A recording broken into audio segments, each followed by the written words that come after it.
مرحبا بكم في قناة واشف راسك للأخبار. ليصلك كل جديد لا تنسى الإعجاب والاشتراك بالقناة.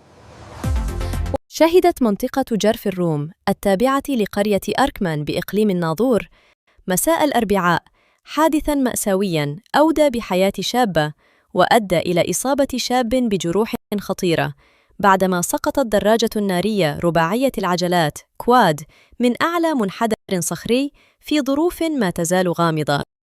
ووفقاً لمعطيات أولية فإن الضحيتين ينحدران من أفراد الجالية المغربية المقيمة ببلجيكا، وكانا يقضيان جولة ترفيهية على متن دراجة رباعية مخصصة للكراء.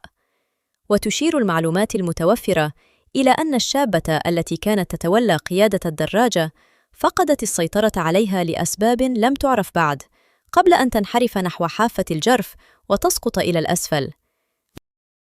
وأسفر الحادث عن وفاة الشابة بعين المكان متأثرة بإصابتها البليغة، فيما أصيب مرافقها بجروح خطيرة استدعت نقله بشكل مستعجل إلى المستشفى لتلقي العلاجات الضرورية، وسط حالة من الصدمة والحزن التي خيمت على المكان.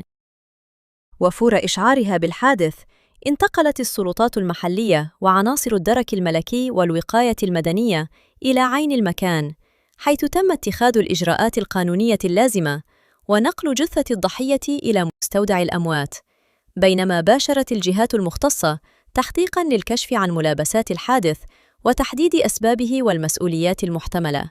ليصلك كل جديد لا تنسوا الإعجاب والاشتراك بالقناة.